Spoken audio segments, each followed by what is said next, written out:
చెరువులు వీటన్నిటికి సంబంధించినటువంటి ఒక వ్యవస్థను క్రియేట్ చేసి ఒక 10,000 మంది ఉద్యోగస్తులకు ఉపాధినిస్తున్నటువంటి కష్టపడి తన యొక్క వ్యక్తిగతమైనటువంటి ఆలోచనలతో కష్టంతో ప్రతి రూపాయిని కూడా జాగ్రత్తగా చేసి కొన్ని వేలాది మంది ఉద్యోగస్తులకు కానీ లక్షలాది మంది రైతులకు కానీ ఒక నిజాయితీగా ప్రయాణం చేస్తున్నటువంటి వ్యక్తి నెక్స్ట్ జన్ సుబ్రహ్మణ్యం గారు.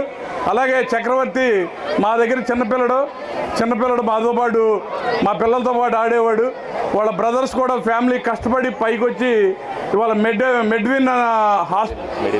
మెడ్ వ్యాలీ హాస్పిటల్ కూడా మన జంక్షన్లో మన ప్రాంతంలో పెడితే మనందరికీ కూడా ఉపయోగం ఉంటుందనే ఉద్దేశంతో ఒక మెడ్ వ్యాలీ హాస్పిటల్ కూడా వాళ్ళ కుటుంబం తరపున ఇక్కడ చక్రవర్తిని పెట్టి వాళ్ళు ప్రయాణం చేస్తున్నటువంటి చిరంజీవి చక్రవర్తి, తేజమూర్తి.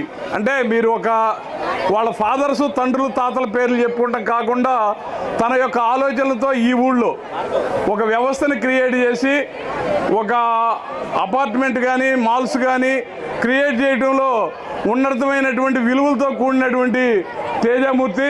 మురళి మాకు బాగా మురళి అంటే మీ అందరికీ తెలుసుదే కానీ స్టేట్లో ఛాంపియన్.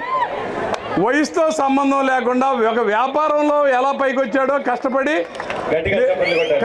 ఎలా పైకి వచ్చాడో అదే రకంగా ఇవాళ స్టేట్ ఛాంపియన్. తన వెయిట్లింగ్లో కానీ దేంట్లో కానీ వయసుతో సంబంధం లేదు. మీరు పిల్లలు కానీ పెద్దవాళ్ళు కానీ చూడాల్సింది వయసుతో సంబంధం లేకుండా స్టేట్ ఛాంపియన్ మురళి. అటువంటి ఛాంపియన్ మురళి మీరందరూ కూడా ఇక్కడ కార్యకర్తలుగా పనిచేస్తున్నటువంటి గోల్డ్ జిమ్ అందరికీ కూడా మా తోటి వాళ్ళు వీళ్ళందరూ కూడా 50 years అంతే చెబితే నవ్వుతారా? ఆయనకి 50 అంటే ఎవరైనా నమ్ముతారా? స్టేట్ ఛాంపియన్, వెయిట్తో సంబంధం లేకుండా ఆయన ఒక ఛాలెంజ్ కూడా ఉంది. ఆయనతో పాటు వయసుతో సంబంధం లేకుండా చిన్న వయసు అయినా సరే వెయిట్ లేపగలిగితే 10,000 రూపాయల పుషప్స్ కనుక తనతో పాటు చేయగలిగితే ఎవరైనా సరే 40 years above ఎవరైనా సార్తో పాటు పుషప్స్ అయితే 10,000 చేస్తారు. ఆయనకి 50 ఏళ్ళు, 40 years లోపల ఎవరైనా సరే ఆయనతో కనుక పుషప్స్ చేయగలిగితే ఆయనకి 10,000 రూపాయల అవార్డు ఇవ్వడానికి కూడా ముందుకు వచ్చారు. అంటే వాస్తవంగా ఈ స్టేట్ ఛాంపియన్ దాంట్లో ప్రతి దాంట్లో కూడా. అంటే మనందరం నేను కూడా చూసా. నేను యాక్చువల్గా మా జితేంద్ర చెబితే నేను జిమ్ ఇంటికాడ ప్లాన్ చేసుకుని వెళ్దామని చూసా 2 నెలలు అయినాక. కానీ వీళ్ళందరినీ చూస్తుంటే ఒక బ్రహ్మాండమైనటువంటి క్రియేటివిటీ. వాళ్ళ కుర్రాళ్ళు వయసుతో పెద్దవాళ్ళు కూడా తెల్లవారుజాము నుంచి కూడా కష్టపడే విధానం మీకు కూడా ఇవాళ ప్రసన్న మీ హనుమాన్ జంక్షన్లో కానీ యూత్ కానీ పిల్లలకు కానీ పెడతాకు కూడా కారణం అదే. నేను జిమ్లో చూసా, ఒకళ్ళని చూసి ఒకళ్ళు పనిచేసే పోటీతత్వం, ఒక డిసిప్లిన్, ఒక ఫుడ్ డిసిప్లిన్, ఒక జీవితంలో మీకు డ్రగ్స్ ఇవాళ యాంటీ డ్రగ్స్ యాంటీ లిక్కర్ దాని మీద ఒక కార్యక్రమం పెట్టాడు. అంటే మనిషి జీవన విధానంలో ఇవాళ ముఖ్యమంత్రి గారు చెబుతూ ఉన్నాడు 120 సంవత్సరాలు బతకాలి. ఎలాంటి టెక్నాలజీలు పెరిగినాయి, ఆరోగ్యం మీద శ్రద్ధ పెరిగింది, ఉండేటువంటి పదార్థాలు తినే పదార్థాల్లో కొంచెం రసాయనిక ఎరువులతో కూడినటువంటి పదార్థాలు వచ్చినాయి. ఇవన్నీ కూడా చేసి ప్రయాణం చేశారంటే నువ్వు తినే దాపాతో పాటు ఎక్సర్సైజ్ అనేది. కానీ ఒకళ్ళని చూసి నేను వీళ్ళందరూ కూడా మీకు చెప్పడానికి కారణం ఏంటంటే వీళ్ళ గురించి చెప్పడం కాదు, కుర్రాళ్ళు.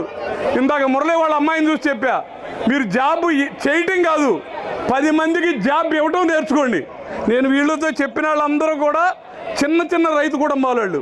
కానీ వేలాది మంది వందలాది మంది ఇంతమందికి ఉద్యోగం ఇస్తున్నారంటే ఆ క్రియేటివిటీ. మీరు జిమ్లో పనిచేసే వాళ్ళు కానీ యూత్ కానీ పిల్లలు కానీ ఖచ్చితంగా మీ కళాగారు ఏం చెప్పాడు, కళలు కనండి, కళల్ని నిజం చేసుకుంటానికి ప్రయత్నం చేయండి. ఖచ్చితంగా మీరందరూ కూడా నేను ఇందాక పిల్లల్ని అడిగితే డాక్టర్ అవుతాను, ఇంజనీర్ అవుతాను, కలెక్టర్ అవుతాను, ఎస్పీ అవుతానని చెప్పటం ఇట్స్ రైట్. నా కావూరు సాంబశివరావు చెప్పాడు 4 ఎకరాల పొలం ఉండి దోసపాడు రోడ్లు ఎమ్మట బడి స్కూల్కి వెళ్తా నేను కేంద్ర మంత్రిని అవ్వాలి అని కళ్ళకన్నాడంట. ఆయన ఖచ్చితంగా చదువుకున్నాడు, ఇంజనీర్ అయ్యాడు, ఉద్యోగం చేశాడు, కాంట్రాక్టులు చేశాడు, ఎంపీ అయ్యాడు, కేంద్ర మంత్రి అయ్యాడు. అంటే చిన్నప్పుడు ఏదైతే కళలు కన్నాడో ఆ కళని సాధికారతం చేసుకుంటానికి ప్రయత్నం చేయటం మన లైఫ్కి ఎవరో కూడా అతీతం కాదు. అది సుబ్రహ్మణ్యం గారా, చక్రవర్త, మూర్త, మురళి వాళ్ళ అమ్మాయి కూడా మనందరం కూడా ఎస్ చంద్రబాబు నాయుడు గారు, మోడీ గారు, కలాం గారు, మీరు ఎవరినైనా ఇవాళ రాష్ట్రపతి ముర్ము మీరు ఎవరినైనా చూసుకోండి, ఒక చిన్న స్థాయి నుంచి కష్టపడి వాళ్ళ యొక్క ఆలోచనలతో క్రమశిక్షణతో వ్యక్తిగతమైన డిసిప్లిన్తో ఇవాళ 75 ఏళ్ళు ఉండే చంద్రబాబు గారికి, మోడీ గారికి 75 ఏళ్ళు ఉండే, నమ్ముతావా? అంటే ఆ ఆలోచన చేయాలి, అంతవరకు లివ్ ఉండాలి, ఆ పాజిటివ్ ట్రెండ్ ఉండాలి. నేను చదవలేదు, నాకు రాలేదు, నేను చేయలేదు, మనం సున్నాలో ఉండాం, 100కి ఎట్ట వెళ్ళాలి, దానికి తగ్గట్టు మనం ప్లాన్ చేసుకోవాలి. దాంతోపాటు క్రమశిక్షణ అవసరం.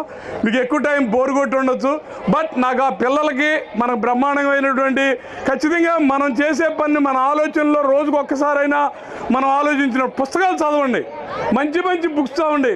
సెల్ ఫోన్లు, యూట్యూబ్లు దయచేసి చూడటం మానేయండి, దాన్ని చేయండి.